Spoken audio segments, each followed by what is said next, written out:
Okay, so we're going to keep the show moving right now. A very funny gentleman, kind of unique comedy. He's been through the class once before, and now he's going to do it again for you guys. Give it up for Mr. Joe Young.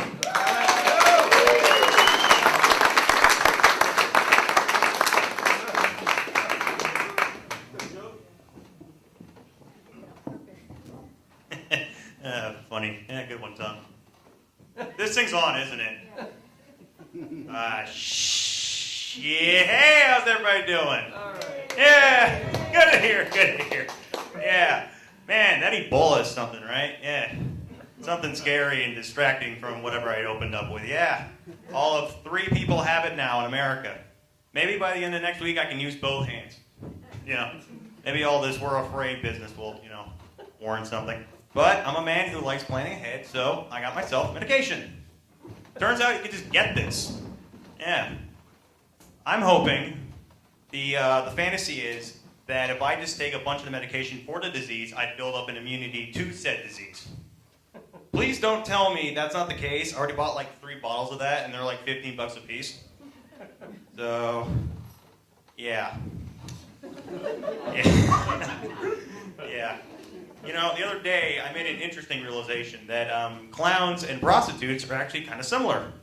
I also made another realization that I may have too much time on my hands. I decided to pursue the first train of thought, because, that seems worth talking about. Yeah, but it turns out they're pretty similar. They're both recession-proof, because you're always going to need them. They're great at parties. This is from personal experience. They are terrific. If you have one of the 2, you're set. If you have both, you lucky bastard. Yeah.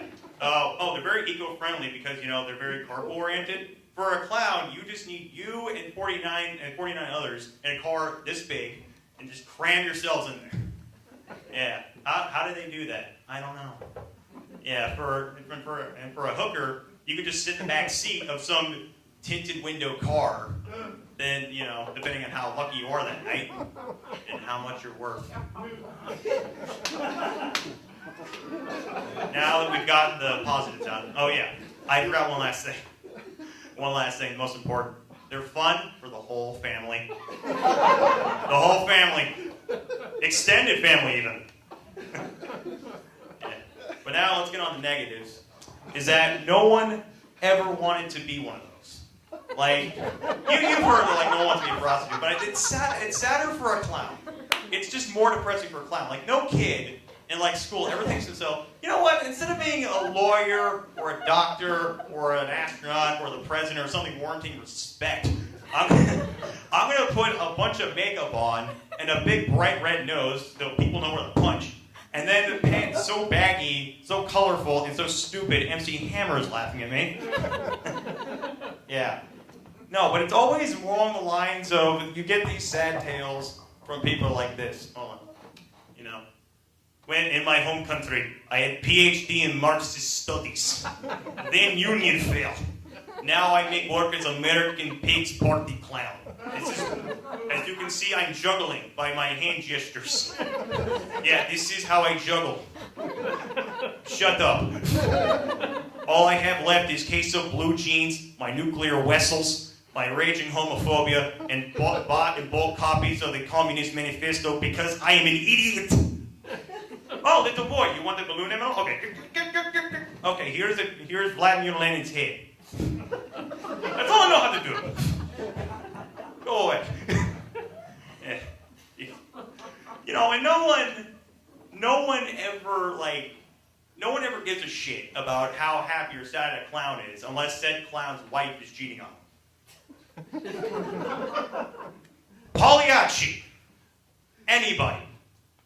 The sad clown opera of the titular clown's wife having an affair with another man, and then one of the night shows, stop laughing, I'm not done. Yeah. And then it's revealed that, she had an affair with another man. He kills her, and then he kills the lover who was standing right here, apparently. And then refuses to be made a fool of ever again. Learn some opera, people. Okay, I'm like half of like the age of like some of the people in here. I'm wearing this ironic T-shirt, you know, poking fun at trying things at home. I'm wearing space on my, you know, on my back, and I know my opera. Come on. Yeah, I bet you can't even tell me what your favorite character from Tunska is either. Okay.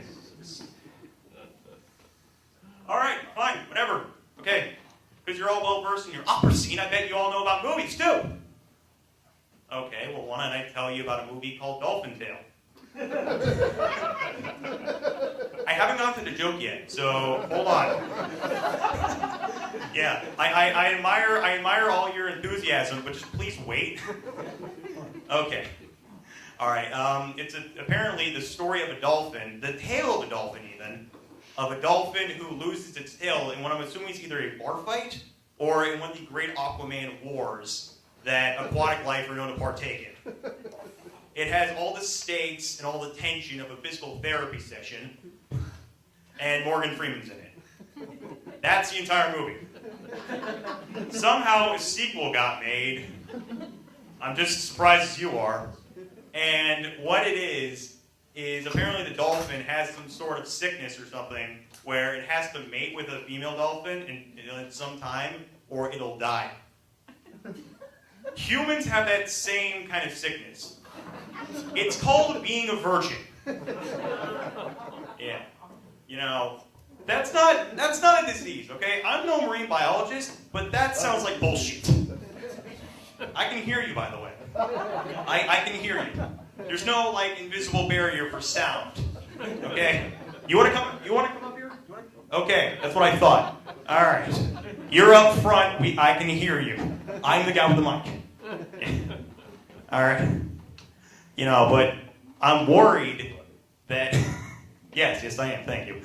I'm just worried about sequels. Because the key theme of both movies is that A, something horrible is happening to the dolphin, and B, it's based on true events. So I'm worried it'll be like Dolphin Tale 5. We ran the dolphin over with a bus. Or Dolphin Tale 12. The dolphin got ahead of himself. We decapitated the dolphin. Dolphin Tale 13. The dolphin got sick of all the puns from the last movie and decided to kill himself this time around. It gets worse. It gets worse. It culminates into Dolphin Tale 47. The dolphin now has become a cyborg. We rebuild him stronger, faster, with laser eyes, and a jetpack, and hyper flippers, and he fights Cobra. And holy shit, I just talked myself into this one. Go, Universal, go! Make that cyborg dolphin who fights Cobra movie. I'd pay money to see that. Twice. Yeah. I had a movie pitch while we're, talking about movies. Because I have no proper segue anymore for these jokes. Yeah, I had a movie pitch. It's a sequel to Schindler's List called Schindler's Fist. I know that sounds like a Nazi exploitation fisting porno made in like 1985 and only known to like 3 other people. But hear me out, please. Hear me out. It stars Liam Neeson reprising his role as Oscar Schindler, whose character is resurrected in modern day, and he does whatever Liam Neeson does these days, and just go beats up people like half his age. Only this time they're 3 times his age, and they're ex-Nazi war criminals. Or people he thinks are ex-Nazi war criminals. And nursing home orderlies trying to make him stop beating up old people. And like one dog, like one time. Yeah, he kicked a dog, fell down a flight of stairs, hit a bus that was driving by. We didn't see the bus. We decided to keep the shot in because it actually looked pretty cool. Yeah. And we had, the second biggest name was Emma Stone to play his granddaughter to help him adjust to, modern day. We had such cool dialogue as, Emma, this rectangle keeps making noises at me. It's a phone, just swipe it. Oh, hello? Did I do it right?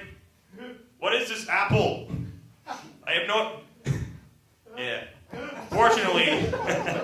yeah, thanks for the pity laugh, people. I did better action hero one-liners. It was always more like, I'm a profiteer of kicking your ass. And I demand compensation in fisticuffs. And have gotten more out of there. Your teeth, that is!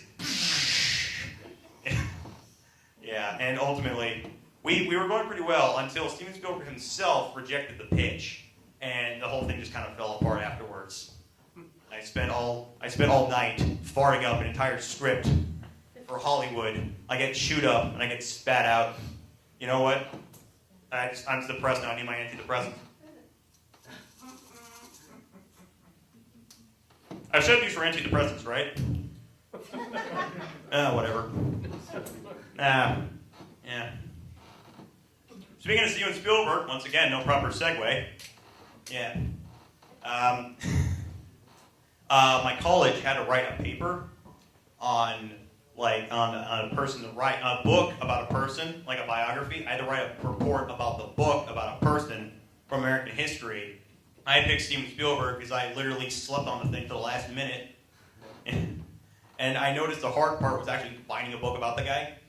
So I called around some bookstores, you know.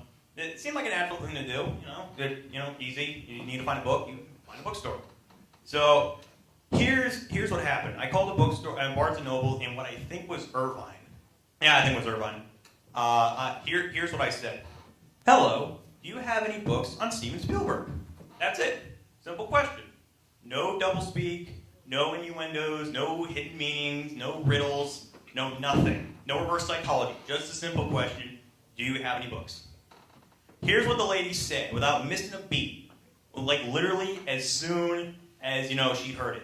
Books? Question mark. Okay.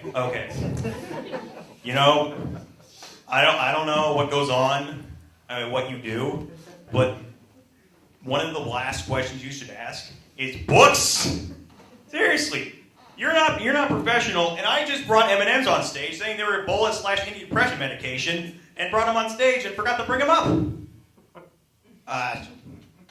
Hey, look at the time. I gotta get going. Okay, bye. Yeah, bye. Gotta go. Ignore the last bit, please.